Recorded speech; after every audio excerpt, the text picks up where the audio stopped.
자, 봐봅시다. 서술상의 특징이에요.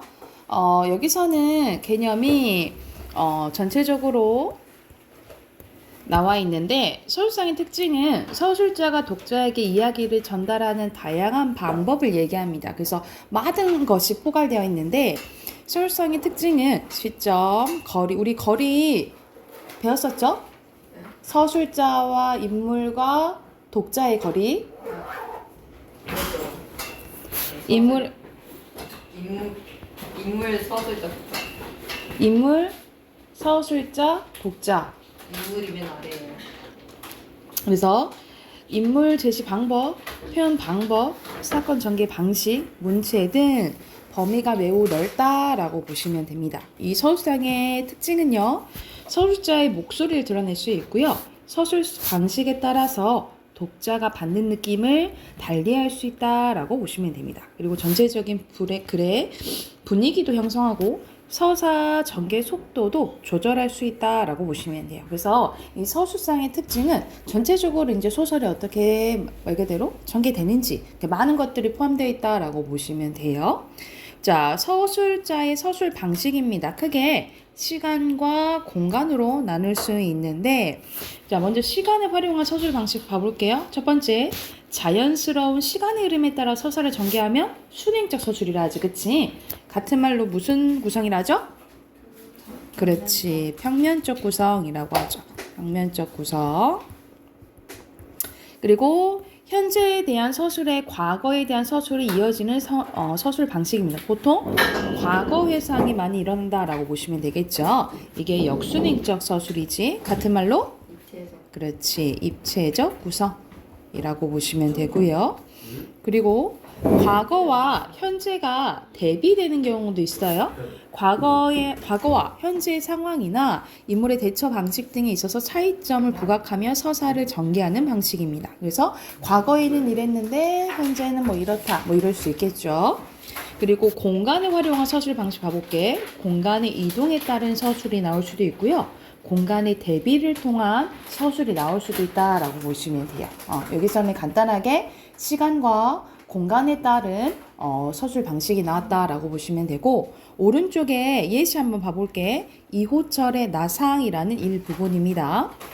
이튿날 형의 걸음걸이는 눈에 띄게 절름거렸다. 혼자 소리도 풀이 없었다.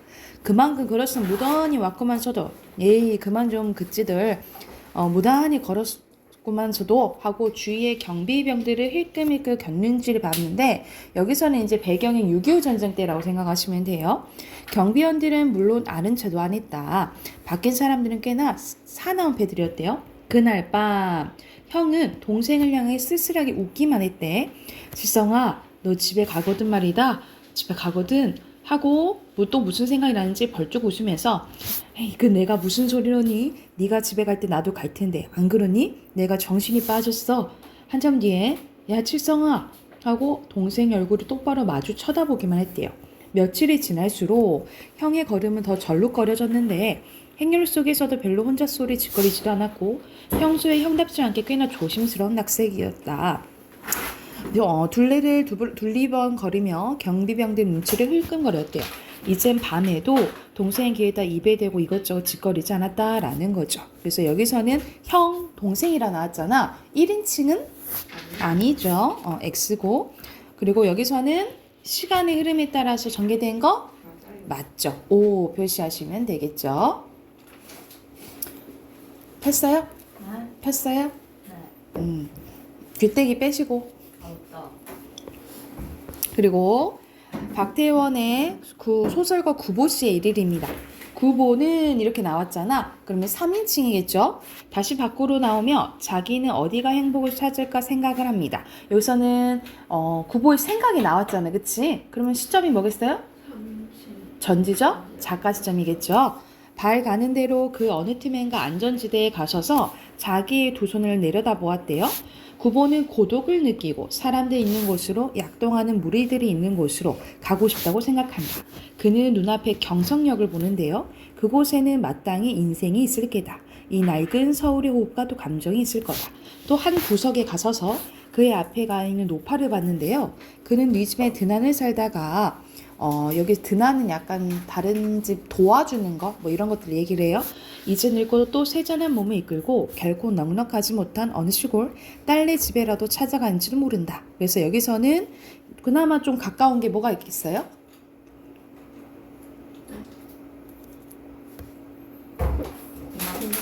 공간의 이동이라고 보시면 되겠죠. 자, 한 장 더 해볼게요. 넘겨보세요. 김민준 씨, 넘겨보세요. 괜찮지 않아요?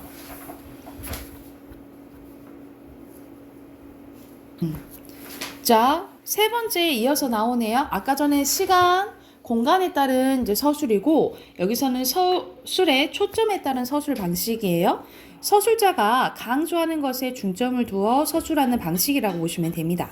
특정 인물의 심리나 행동을 중심으로 서술할 수도 있고요. 아까 전에 구보시 이야기처럼 구보 입장에서 이제 서술할 수도 있겠죠. 그렇죠? 또는 특정 사건의 전개 방식이나 특정 측면을 부각하여 서술하는 방식이 될 수도 있다라고 보시면 돼요. 이런 식으로 특정 인물이나 특정 사건에 초점 맞춰서 서술할 수도 있고, 밑에는 인물 제시 방법이 나왔네요. 자, 말 그대로 전지적 작가 시점이면 인물에 대해서 다 얘기를 해주잖아. 그치? 그럴 때는 직접 제시라고 합니다. 말하기예요. 서술자가 인물의 심리의 성격을 직접적으로 서술함으로써 제시하는 방법입니다. 인물에 대해서 직접 서술하여 인물의 성격이나 심리를 명확하게 드러내고요.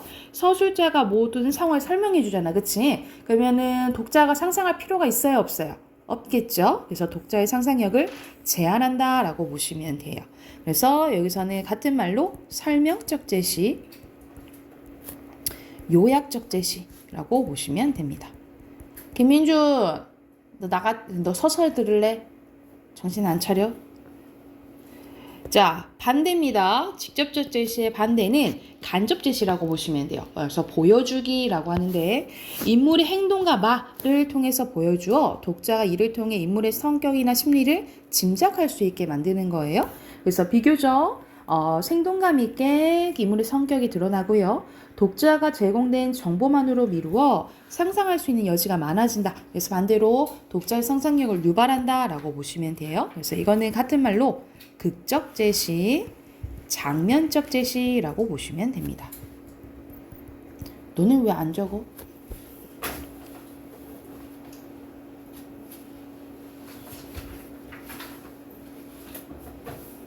그래서 직접 제시 같은 말은 설명적 제시, 요약적 제시, 그리고 간접 제시 같은 말은 극적 제시, 장면적 제시 이렇게 생각을 하시면 돼요. 자, 밑에는 서술자의 문체가 나와 있는데 서술자의 문체는 무엇을 통해서 드러난다 했죠? 세 가지? 시대. 네? 네? 문체. 작가마다 이 쓰는 스타일, 문체가 달라져요. 무엇을 통해서 드러날까요? 쭉 쓰는 것을 뭐라 그래? 글쓰. 쓰는 사람을 뭐라 그래요? 작가.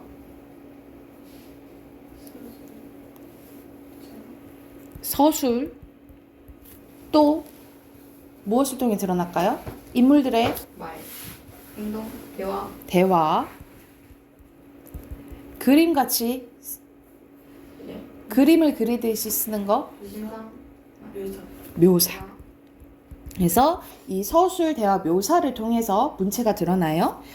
서술자가 소설을 통해서 이야기를 구현하기 위해서 언어를 사용하는 방식을 얘기하는데 대체로 짧은 문장이 나오면 간결한 문체라고 하고요. 긴 문장이면 장황한 문체, 우리가 평소에 말하는 말투라고 생각하시면 되면 문어체, 공식적인 느낌이고 그리고 보통 딱딱하게 뭐뭐 한다 뭐 이런 식으로 끝나면 문어체입니다. 그리고 존댓말이 나오면 경어체인데 경어체를 활용해서는 독자에게 직접 이야기하는 듯한 느낌을 줄 수 있다라고 보시면 돼요. 그리고 여기서 좀 특이한데 약간 편지 쓰는 형식이다. 그러면 서간체라고 합니다. 편지 쓰는 형식이면 문체면 서간체라고 하고 자, 여기서는 판소리 사설체가 나와요. 이 판소리 사설체는 당연히 판소리의 기반으로 느낌을 주는 거라 생각하시면 되겠죠. 그래서 판소리에게 소설들 있죠? 판소리의 소설들은 거의 다 판소리 사설체가 드러난다고 생각하시면 돼요. 그래서 왜? 네, 흥부죠. 의태어나 의성어를 빈번하게 사용하거나 판소리 창같이 이런 뭐 노래같이 이런 게 드러나면 당연히 뭐가 생기겠어요? 운율이 생기겠죠, 그쵸? 그리고 판소리와 유사하게 서술자의 개입이 잘 드러난다라고 보시면 됩니다. 우리가 서술자가 개입하는 거 뭐라 하지요? 편집자잖아요. 그렇지, 편집자죠. 논평이 드러날 수도 있다라고 보시면 돼요. 그래서 여기서는 서술상의 특징 중에서 특히 서술자의 문체 종류 있었다라고 보시면 돼요. 이것도 오른쪽 개념 연습하기 한번 봐볼게요. 자, 정광용의 껍빛단리입니다. 자, 여기서는 전광용의 껍빛단리 나와 있는데 여러분 이거 이야기 기억나죠? 기억 안 나나요? 안 나나요? 저 배웠어요? 이거는 이제 기억이 안 날라나? 껍빛단이 무슨 뜻이냐면 캡틴이란 뜻입니다. 우리 캡틴을 러시아로 표현한 거야. 그래서 캡틴은 무슨 뜻이에요? 우두머리 뭐 이런 뜻이잖아, 그치? 그래서 여기서는 캡틴 리 2인국이 주인공인데요. 이 사람이 의사예요. 이 의사인데 배경이 언제부터 시작되냐면 일제강점기 때부터 시작됩니다. 일제강점기 때는 당연히 누구 힘이 세? 일본 힘이 세잖아, 그치? 그래서 그때는 친일파였다가 이제 광복을 하고 나서 소련, 그러니까 지금의 러시아죠. 소련의 힘이 세지게 됩니다. 그때는 친소파로 됐다가 그 다음에는 미국의 힘이 커지자 친미파로 변하는 모습이 나와요. 그래서 여기서는 권력에 이랬다 저랬다 저게 막 붙으면서 막 시대의 편승에 변화하는 모습이 나오는데 그것을 우리가 기회주의자라고 합니다. 그래서 이 기회주의자적인 면을 비판하는 소설이라고 보시면 돼요. 그래서 여기서는 그 첫 번째 그 초반 부분 일부분이 나와 있는데 청진기의 상하곡지를 환자의 가슴에서 등으로 옮겨 두 줄기의 고무줄에서 감득되는 숨소리를 감별하면서도 이인국 박사의 머릿속은 최후 판정의 분기점을 방황하고 있었는데 여기서도 전제 작가 시점이에요. 입원시킬 것인가 거절할 것인가. 그러니까 환자를 보면서 뭘 생각하는 거야. 이 환자의 경제적인 정도를 생각을 하는 거예요. 환자의 몰골이나 업고 온 사람들의 옷매무새를 보아 경제 정도는 뻔한 일이라 생각되었다. 그러나 그것보다도 더 마음이 캥기는 것이 있었는데 일본인 간부급들이 자기 집처럼 들락날락 거리는 이 병원에 이런 사상범을 그러니까는 이 사람은 뭔가 독립운동을 무슨 운동을 하다가 잡힌 사람인 거예요. 그래서 이 사람을 입원시킨다는 것은 간선시 의원이라는 체면에서 떳떳지 못할 뿐더러 자타가 공인하는 모범적인 황국신민의 공든탑이 하루아침에 무너지는 결과를 가져오리라는 것을 생각했다라는 거야. 이때는 관선 시의원이고 그리고 모범적인 황국신민이래. 완전 친일파라는 것을 직접적으로 얘기해 준 거예요. 순간 그는 이런 경우에 가부 결정에 일도양단하는 자기식의 찰나적인 단안을 내렸는데 그는 응급치료만 하여 주고 응급실 입원실이 없다는 가장 떳떳하고도 정당한 구실로 애걸하는 환자를 돌려보냈대요. 환자의 집이 병원에서 멀지 않은 건너편 골목 안에 있다는 것은 후에 간호원에게서 들었다. 그러나 그런 쯤은 예사로운 일이었기에 그는 그대로 아무렇지 않게 흘려버렸다라는 거죠. 그래서 여기서는 윗글은 서술자가 인물에 대해서 어떻게 제시하는 거예요? 다 얘기해 주잖아. 그쵸? 그러면 직접 째시고 자 초점은 어디에 맞춰 있어요? 이인국 박사 이 인물의 심리에 맞춰져 있다라고 보시면 됩니다. 이렇게 됐을까요? 그러면 밑에 마지막 보고 우리 독서로 넘어갈게요. 자 최인훈의 광장입니다. 얼른 돌아다 보았으나 아무도 나타나지 않는다. 자 되도록 천천히 다락에서 내려와 마루에 내려서는데 무슨 할 일이 없는 사람처럼 두리번거린다. 방 안에 새삼스럽게 그의 주의를 끌만한 것이 없는데 발끝으로 살살 밀어서 유리 조각을 한 곳에 모으고 꽉 밟는다. 소리가 나지 않는다. 더 힘있게 밟는다. 그만한 힘으로 발바닥을 올려 밀 뿐 유리는 바스라질 대로 바스러진 모양이지 꼼짝도 하지 않는다. 복도로 나선다. 복도에도 인기척은 없다. 선장실로 올라간다. 선장은 없다. 벽장문을 연다. 총이 제자리에 세워져 있다. 벽장문을 닫는다. 서랍을 열고 아까 선장이 들어온 바람에 미처 돌려놓지 못한 총알을 제자리에 놓는다. 몹시 중요한 일을 마친 사람처럼 홀가분해진다. 테이블로 가서 해도를 들여다본다. 이 배가 밟아온 자국이 연필로 그려져 있다. 선장이 하는 것처럼 컴퍼스를 손가락으로 꼬나잡고 해도 위를 재보는 신용을 한다. 한참 장난을 하다가 컴퍼스를 던져버린다. 그리고 이때까지 한 손에 부채를 들고 있다는 사실을 처음 한다 하면서 완전 의식의 흐름대로 이제 전개가 되죠. 그쵸?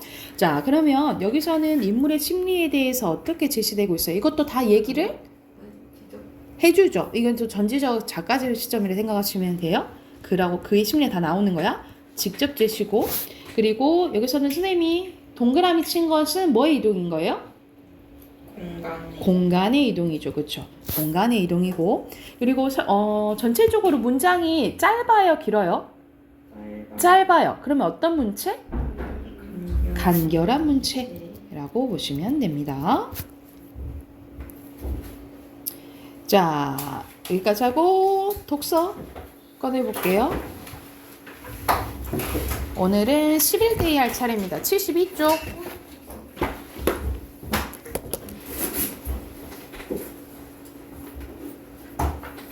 72쪽 펴세요.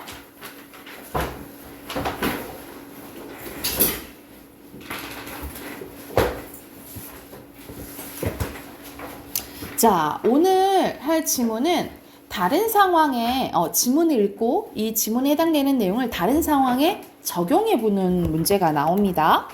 자, 여기선 개념 이야기 보면요.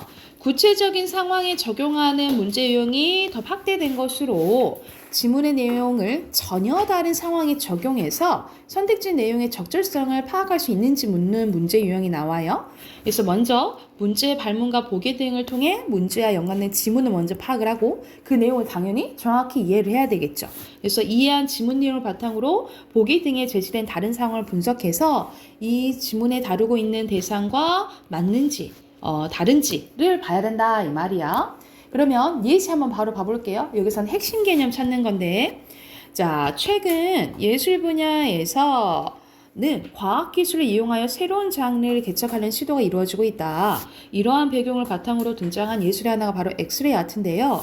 엑스레이 아트는 엑스레이 사진을 활용하여 만든 예술작품 의미한대. 그럼 여기서 핵심 개념은 뭐예요? 당연히 엑스레이 아트가 되겠죠. 그쵸? 동그라미 치시면 되고 밑에 또 지문이 이어서 나옵니다. 첫 번째 문단 보면요. 엑스레이 아트의 창작 의도를 구현하기 위해서는 오브제 특성을 고려해야 되는데 이는 오브제의 재질과 두께에 따라서 엑스레이 투과율이 달라지기 때문입니다. 이러한 이유로 엑스레이 아트에서는 엑스레이가 투과되지 않는 물질이 포함된 오브제를 배제하기도 하고 역으로 이를 활용하기도 합니다. 촬영할 때는 오브제의 두께에 따라 엑스레이 강도와 그리고 오브제의 엑스레이가 투과된 시간을 조절해야 의도하는 명도로의 사진을 얻을 수 있는데요. 또한 오브제와 근접한 거리에서 촬영해야 하는 엑스레이 특성상 가로 35, 세로 43 엑스레이 필름의 크기보다 오브제가 클 경우 오브제를 여러 부분을 나누어 촬영한대요. 여러분도 엑스레이 그 찍어봤잖아요. 거의 몸통보다 이렇게 크잖아요.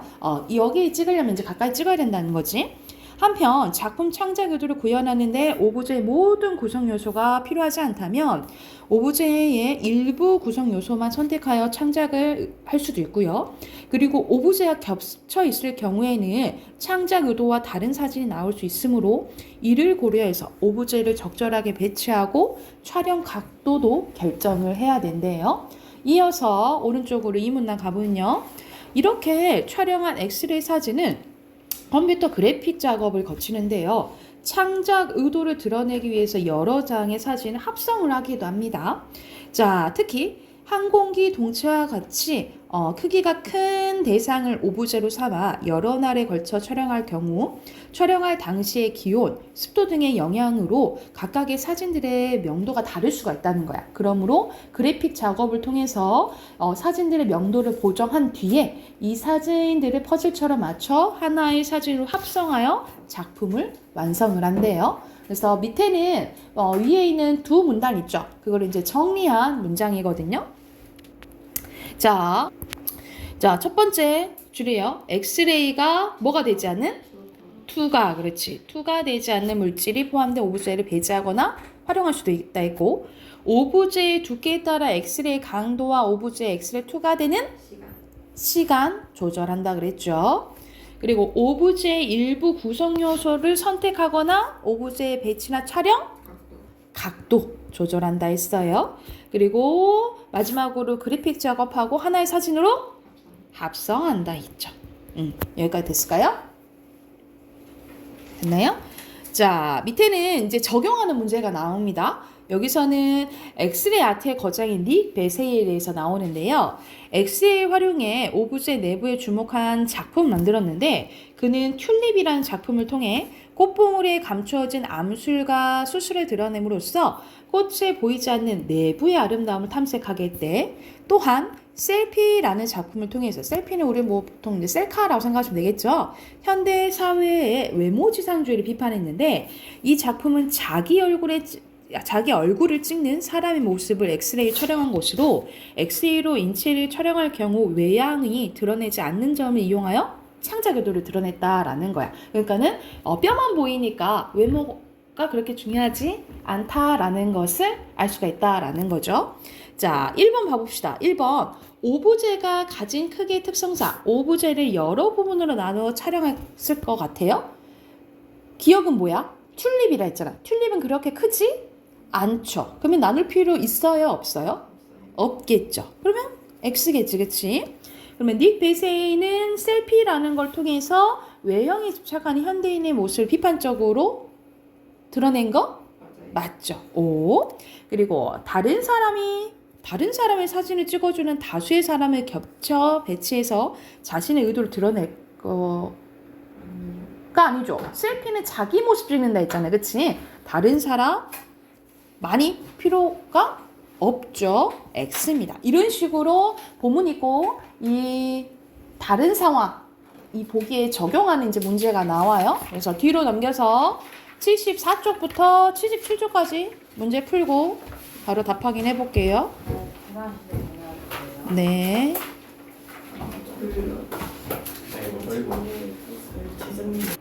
자, 같이 한번 봐봅시다.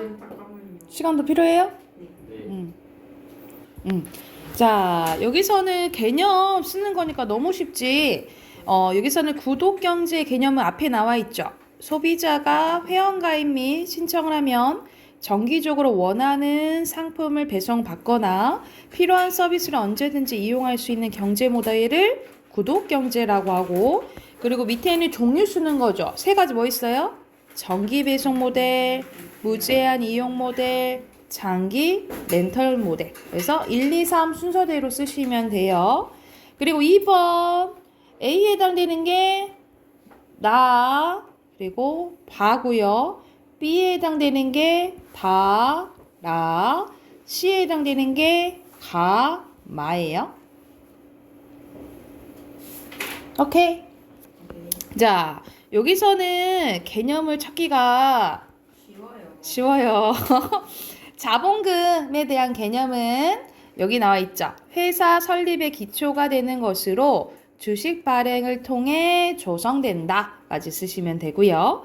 그리고 수권 주식 총수는 여기에 있죠. 회사가 발행할 주식 총수 쓰시면 되고, 수권 자본금은 그 다음 줄에 있어요. 자본금의 최대 한도 쓰시면 되고, 그리고 주식 인수는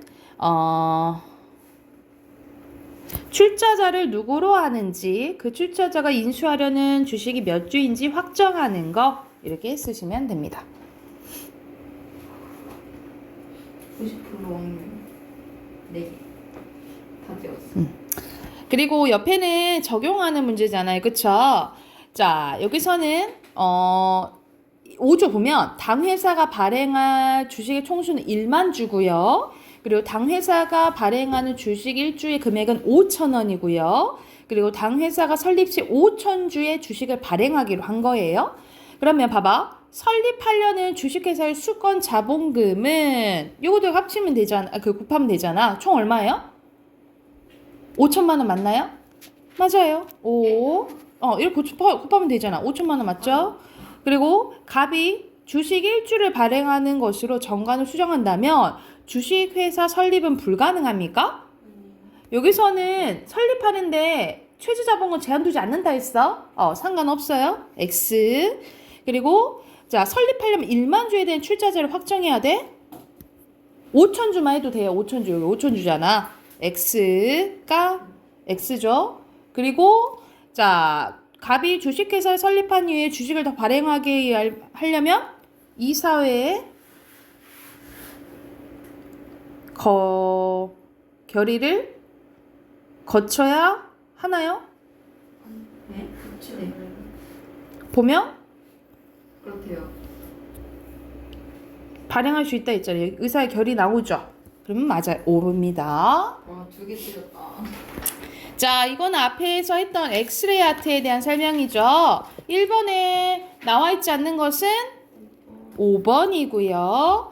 자, 2번에 사실 이거는 문제가 막 보기도 길고 오지선다운도 길고 하지만 자, 이거는 투과하는 것을 강조하기 위해서 엑스레이를 하는 거예요. 그렇죠? 그러면 여기서 알맞지 않은 것은 3번.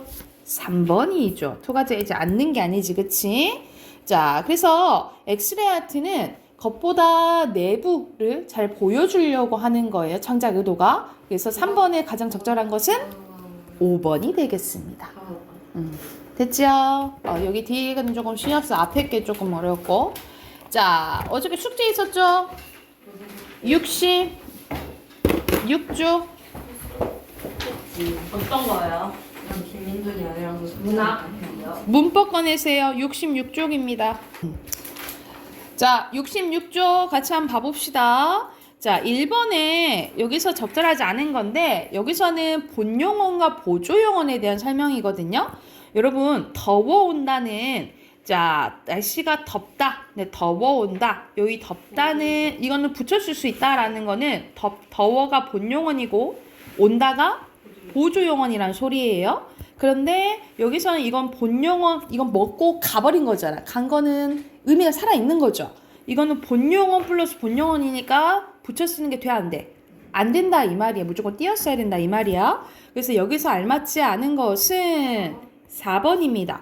두 문장으로 나눌 수 있는 것은 디귿은 가능해요. 근데 니은은 가능하지 않아요. 왜냐면 보조용어는 혼자 쓸 수 없어요. 니은 때문에 안 돼. 그래서 1번에 4번이고요. 2번 가볼게요. 2번에 개세음입니다. 개세음으로 적절하지 않은 것은 여기서는 자, 여기서 단풍이 들었겠다는 의지가 아니고 추측이죠. 추측 쓰시면 되고요. 자, 3번 가볼게요. 3번은 대등이냐, 종속이냐, 보조냐 이 말이야. 자, 연습을 하려고 일찍 간 거래. 려고 목적이니까 종속. 그리고 출전하게 되다. 이거는 보조. 확인할 수 있다. 여기서 뒤에가 있다니까 여기서는 아니다. 확인할 수 있게 내가 도와준 거잖아. 그치? 종속이네요. 그리고 고민하고 있다. 뭐 하고 있다. 진행이니까 이거는 보조. 연습하고 준비한다. 라는 거잖아. 이게 대등이에요. 그러면 대등이 2밖에 없잖아. 답 4번이네요. 자, 4번 가볼게요. 4번에 알맞지 않은 것은 4번인데 여러분 봐봐. 여기서 려고는 선어말어미와 결합하지 못하는군 했는데 리을의 려고 봐보세요. 려고는 뭐에 붙어있어요? 시에 붙어있지. 이게 선어말어미, 주체에 높인 선어말어미예요. 그래서 결합할 수 있어요. 그리고 5번에 여러분 규칙인지 불규칙인지는 넣어보라 했어. 그치? 시서, 이어, 그어, 부어, 지어 이렇게 되죠? 1번이죠. 그리고 6번 가봅니다. 6번에 알맞지 않은 것은 그렇지 5번이죠. 여기서는 비읍이 우로 바뀐 거 맞잖아. B조, A가. 그렇지 B죠. 뒤로 넘겨보세요. 자, 뒤로 넘기면 7번 갑니다. 여기서 아니오의 오에 대한 내용입니다. 여기서는 어간의 분야, 어간의 오 붙죠. 선어말 어미의 분야, 시에 붙죠. 그리고 평서문에 쓰이지 않느냐? 나는 주인공이 아니요. 이거 평서문이에요. 붙어요. 3번입니다. 그리고 여기 빈칸 바로 넣으세요. 보조사 그리고 종결 어미 보조사 종결 어미 넣으시면 되고요. 자, 8번 가보면 선생님이 규칙 불규칙 하면 아어노브를 했잖아. 그치? 우와. 나 울어 구어. 굽어 구어. 구워 이렇게 되지. 그치? 불규칙의 3번이네요. 그리고 밑에 빈칸 규칙 불규칙 어미 쓰시면 되고요. 자, 69쪽 가보자. 69쪽에도 맨 밑에 빈칸 먼저 넣을게요. 체언, 어간, 어미, 동사, 형용사, 명령, 형용사, 청유 쓰시면 됩니다. 4번. 됐을까요? 자, 여기서는 동사, 형용사와 이다에 대한 내용이 나오네요. 알맞지 않은 것은 여러분 전체적으로 많이 붙을 수 있는 것은 뭐 현재형음이나 명령형이나 청유음으로 붙을 수 있는 게 동사고 아닌 게 형용사야. 그리고 마지막에 보면 이다는 뭐랑 비슷하다 그랬어요? 형용사랑 비슷하다 그랬잖아. 그래서 알맞지 않은 것은 4번입니다. 바뀌었죠, 둘이. 그리고 10번에 여러분이 동사, 형용사만 잘 알면 이건 쉽게 풀 수 있는 문제였어요. 알맞지 않은 것은 4번. 열어라는 명령형이 되는 거니까 동사. 동사인 거죠. 동사로 고치시면 됩니다. 됐나요? 30분이 넘어. 넘겨보세요. 하여튼 이렇게 시간이 많이 남았죠? 이거 아, 진짜 쉬워요. 한 번만 쉬었다 가면 안 될까요? 밖에 안 남았어요. 한번만 자, 간단합니다. 봐보세요. 그럼 여기까지만 하고 끝내. 한 페이지만 해요. 자, 여기서 단어에 여기서 의미에 대해서 나오는데 첫 번째 보면은 한 단어의 가장 기본적이고 핵심적인 의미가 중심적 의미고요. 한 단어의 중심적 의미에서 확장된 의미가 주변적 의미입니다. 그래서 우리 손 하면은 떠올리는 게 이 손이잖아. 그치? 이 손이 어떤 의미가 되는 거예요? 중심적 의미가 되는 거야. 그리고 뭐 손가락, 일손, 어떤 일 하는데 드는 사람의 힘이나 노력, 기술 이런 거 같은 거는 주변적 의미가 됩니다. 그래서 여러분 이게 사전에 수록될 때 우리가 1번 첫 번째 나오는 뜻 있죠. 첫 번째 나오는 뜻이 중심적 의미예요. 그리고 그 외의 것들은 다 뭐라 생각하시면 돼요?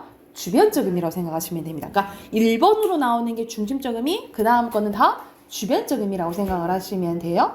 그러면 이거는 어떨 때 이제 나오겠어? 한 단어에 많은 뜻이 나올 때 나오겠죠. 그렇죠? 그러면 이 손은 무슨 어일까? 다이어. 그렇지. 이거는 다이어일 때예요. 뭘 놀래? 옆에 놓고.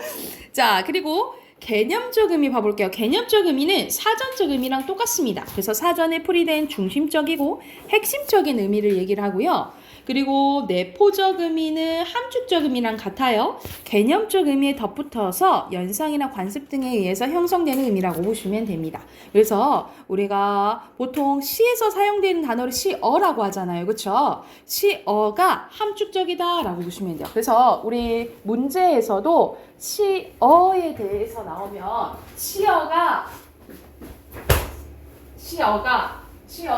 사전적이다 하면은 틀려 맞아. 틀리다라고 생각을 하시면 돼요. 그리고 밑에는 사회적 의미와 정서적 의미 나옵니다. 사회적 의미는 말을 사용하는 사람들의 사회적 환경과 관련된 의미예요. 그래서 예시 한번 봐보자. 표리는 겉과 속의 의미인데 만약 궁중에서 쓰이면 옷의 겉감과 안감을 의미한대요. 그러니까 어떤 사회 집단에서 사용함에 따라서 달라지는 것을 사회적 의미라고 하고요. 정서적 의미는 주로 구어에서 화자의 태도나 감정을 드러내는 겁니다. 잘났다, 잘났어. 이거 진짜 잘났다고 하는 거야? 아니잖아. 반어법이죠, 그렇죠? 이런 식으로 화자의 태도나 감정이 드러나는 걸 정서적 의미라고 해요. 그리고 마지막 반사적 의미 봐보자. 반사적 의미는 원래의 뜻과 관계없이 특정한 반응을 불러일으키는 반응입니다. 이거 예시가 조금 웃겨요. 이름이 임신 중이래. 근데 우린 뭘 떠올려? 임신 중인가? 이걸 떠올리잖아. 그치? 그래서 여기서는 이름의 뜻과 상관없이 바로 떠올려지는 의미를 반사적 의미라고 보시면 되고요. 주제적 의미는 어순이나 강세, 변화 등을 통해 말하는 사람의 특별한 의도를 담은 의미입니다. 이걸 내가 했다, 이걸 내가 이런 식으로 어순을 변화해서 내가 하고 싶은 말을 좀 강조할 때 주제적 의미라고 보시면 돼요. 사실 여러분 이거는 다 외울 필요는 없고요. 중점적으로 이거랑 요거 정도 조금 알아두시면 돼요. 중심적 의미랑 이 개념적이랑 내포적 있죠? 여기 부분 조금 알아두시면 될 것 같아요. 오른쪽에 71쪽 푸세요. 71쪽 풀고 선생님 끝내줄게.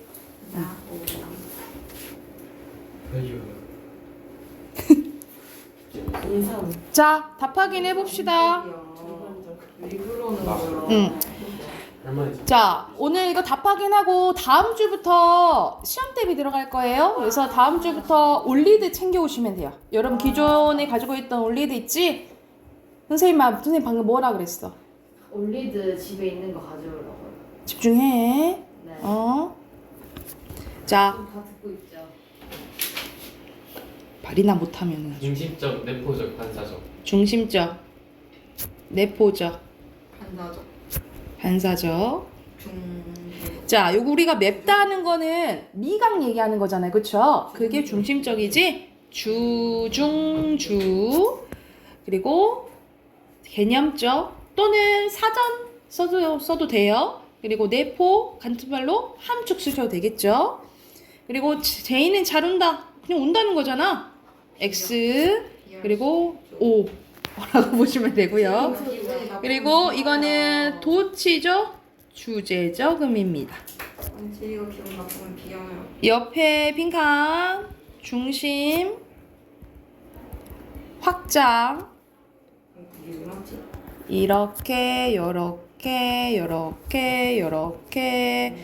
이렇게니까 몇 번? 그러게요. 3번? 아니 4번? 1번. 3번이겠죠. 3번만 다르잖아. 3번만 다르잖아. 3번이에요. 여기까지 하겠습니다. 그리고 잊지 말고 다음 주에 올리드 챙겨서 오세요.